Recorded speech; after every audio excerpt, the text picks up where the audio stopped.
দেবীপক্ষের শুরুতে বিভিন্ন ক্ষেত্রে কৃতী নজন নারীকে নবদুর্গার সম্মানে ভূষিত করল অঙ্গনা ফাউন্ডেশন।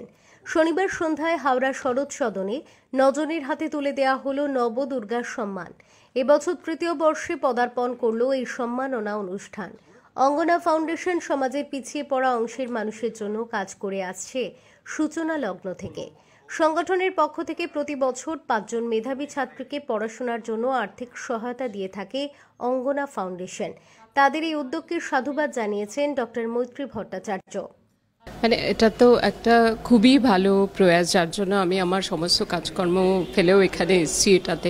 এবং আমার মনে হয় যে আমাদের সমাজের মধ্যে বহু প্রতিভাবান ছাত্রছাত্রী আছে যারা কিন্তু যাদের অর্থনৈতিক কারণে বিভিন্ন কারণে তারা ঠিকমতোভাবে পড়াশোনাটা করতে পারে না, সে যে জায়গাটায় যাওয়ার কথা সেই জায়গাটা হয়তো যেতে পারছে না।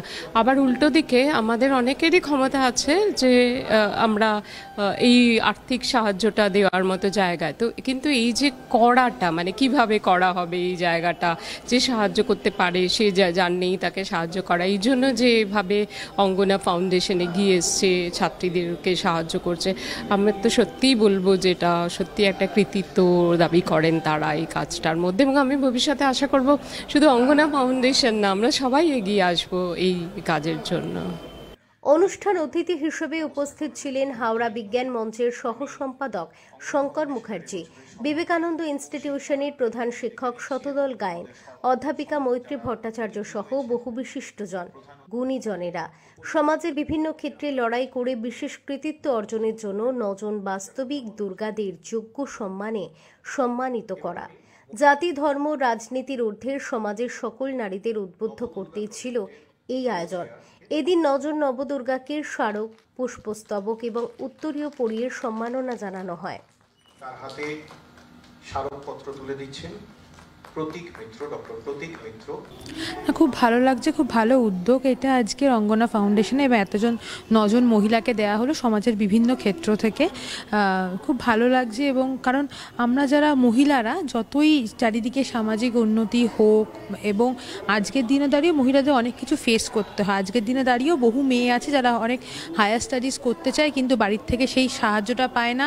বাড়ির লোকের একটা টেনশন থাকে বা একটা টেন্ডেন্সি থাকে 20-22 বছর বয়স হলে মেয়েদেরকে বিয়ে দিয়ে দেওয়ার, তারা কি করবে, পড়াশোনা করবে, এত কেন ইনকাম করতে চাও, কেন এত ফিনান্সিয়ালি ইন্ডিপেন্ডেন্ট হতে চাও, সব কিছুতেই কেন করবে কি করছো, এই জবাবগুলো আমাদের আজকের দিনে দাঁড়িয়েও এই 2023-এ দাঁড়িয়েও দিতে হয়। আজকে মহালয়ার দিনে যেখানে পিতৃপক্ষের অবসান এবং দেবীপক্ষের সূচনা, সেই দিনে আমাদেরকে এই সম্বোধনা দেওয়ার জন্য খুবই ভালো লাগলো। সম্মানিত 9 জন দুর্গার তালিকায় ছিলেন নাট্য ব্যক্তিত্ব তথা চিত্র পরিচালক জয়শ্রী ভট্টাচার্য, তারা টিভির চিফ প্রোডাকশন কোঅর্ডিনেটর তথা সঙ্গীত শিল্পী রুমানা। করে নেওয়া হচ্ছে তার হাতে মানপত্র তুলে দিয়ে অধ্যাপিকা সানন্দা হালদার, প্রতীক মিত্র, ডক্টর প্রতীক, পরিবেশ কর্মী জয়িতা কুণ্ডু সহ বিভিন্ন ক্ষেত্রে কৃতী নারীরা। শ্রীমতী জয়িতা কুণ্ডুর হাতে মানপত্র।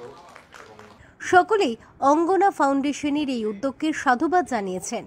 আসলে যে কোনো অ্যাওয়ার্ডই আমাদের কাজকে অনেক উৎসাহ যোগায়। যখন মনে হয় যে আশেপাশে কেউ নেই, হয়তো একা পড়ে যাচ্ছি কিংবা খুব কম মানুষ পাশে আছে, তখন এই ধরনের অ্যাওয়ার্ডগুলো মনে অনেক শক্তি যোগায়, সাহস যোগায়। মনে হয় না দৌড়ানো যাবে, এগিয়ে চলা যাবে। সেই জন্যই এই অ্যাওয়ার্ডটা আমার কাছে খুবই গুরুত্বপূর্ণ। অনুষ্ঠানটির আয়োজক অঙ্গনা ফাউন্ডেশনের সম্পাদক অনির্বাণ দেব সরকার, কৌশিক কর, শুভাশিস দে জানিয়েছেন পরবর্তীতে বিজ্ঞান মঞ্চের সঙ্গে পরিবেশ রক্ষার জন্য বেশ কিছু কাজ করতে চলেছে অঙ্গনা ফাউন্ডেশন।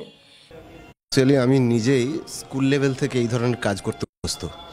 আমরা রাস্তার ধারে গাছ বসাতাম, ফ্রি কোচিং সেন্টার করতাম। আমি নিজে একটা বুক ব্যাংক করেছিলাম, এবং একটা টাইম ছিল আমি যে স্কুলে মানে টিচার ছিলাম, অ্যাসিস্ট্যান্ট টিচার, প্রায় 650-700 মতো স্টুডেন্ট। একটা টাইম এসেছিল যখন প্রত্যেকটা স্টুডেন্টকে আমি বই দিতে পারতাম 1 টাকার বিনিময়ে। আমি এই কথাটাও এদের সঙ্গে আলোচনা করেছি যে এখন তো সরকারি তরফ থেকে অনেক বই দেওয়া হচ্ছে, কিন্তু যারা খুব বুদ্ধিমান ছেলে বা মেয়ে, এবং তারা যদি হায়ার ক্লাসে যায়, সেখানে যদি কোনো রকম তাদের বইয়ের কোনো প্রবলেম থাকে, এই ব্যাপারটা কিন্তু খুব সহজেই আলোচনা করে করা যেতে পারে। মানে ধরুন কেউ একজন অনার্স পড়ছে বা মাস্টার ডিগ্রি করছে বা মাস্টার ডিগ্রির ওপরে গেলে তারা অনেক ফেসিলিটি পেয়ে যায়, পিএইচডি করলে তারা ফেসিলিটি পাচ্ছে, কিন্তু এই পর্যন্ত সময়টায় অনেক কিছু করা যেতে পারে, এদের সঙ্গে আলোচনাও হয়। বিষয়টা হচ্ছে যে অঙ্গনা ফাউন্ডেশনের যে মূল লক্ষ্য বা উদ্দেশ্য বর্তমান সামাজিক প্রেক্ষাপটে এক অসাধারণ উদ্যোগ বলে আমি মনে করি। কারণ সমাজ এখন একটা স্বার্থপর ক্ষয়িষ্ণু অবস্থার দিকে চলেছে। সেইখানে দাঁড়িয়ে অঙ্গনা ফাউন্ডেশন যেভাবে সমাজের একটা সামাজিক দায়বদ্ধতা থেকে তারা যেভাবে ভালো কাজের দিকে এগিয়ে চলেছে, সেই ব্যাপারে আমার মনে হয় তারা আগামী দিনে আরও বেশি করে সমাজের কাছে গ্রহণযোগ্য হয়ে উঠবে। এবং আমি মনে করি যে সমাজের যে বিভিন্ন দিকগুলো আছে সেই দিকগুলোকে চিহ্নিত করে, বিশেষ করে পরিবেশের যে সমস্যা, সেই সমস্যাতে ওরা কিছু কাজকর্ম করেছে, আগামী দিনে আরও বেশি করে করবে। এবং শিক্ষা ব্যবস্থার যে অচলায়তন আস্তে আস্তে হতে চলেছে, সেইটাকে যাতে ছাত্রছাত্রীদের মধ্যে সেই সচেতনতা বৃদ্ধি করার ক্ষেত্রে যে প্রকৃত শিক্ষার যে মূল্যবোধ যদি ছাত্রছাত্রীদের ছোটোবেলা থেকে গড়ে তোলা যায়, তাহলে কিন্তু সমাজকে রক্ষা করা সম্ভব হবে, সমাজের যে অবক্ষয় সে অবক্ষয়কে রোধ করা যাবে। অঙ্গনা ফাউন্ডেশন আমাদের 4 বছর হলো। তো আমাদের এটা নবদুর্গা প্রোগ্রামটা আমরা প্রত্যেক বছর করে থাকি। এটাতে আমাদের প্রধান লক্ষ্যটাই হলো যে সমাজে যেসব নারী মানে কিছু নিজের কাজ ছাড়া, নিজের পারিপার্শ্বিক জীবন ছাড়া অন্য কারোর জন্য কিছু করছেন, তাদের যে অ্যাচিভমেন্টগুলোকে সেগুলোকে তুলে ধরা, সবার সামনে নিয়ে আসা, যাতে আরও সেইগুলোকে দেখে অন্যরা উদ্বুদ্ধ হন, এটাই আমাদের লক্ষ্য। এবং তাদেরকে সম্মানিত করা, যে তারা যে কাজটা করছেন সেটাকে অ্যাকনলেজ করা, যাতে তারাও আরও সাহস পান, এগিয়ে যেতে পারেন। সমগ্র অনুষ্ঠানটির সঞ্চালনায় ছিলেন রাজীব কান্তি রায়। ক্যামেরার শিবাজি পালের সাথে শুক্লা মাইতির রিপোর্ট, তারা নিউজ, হাওড়া।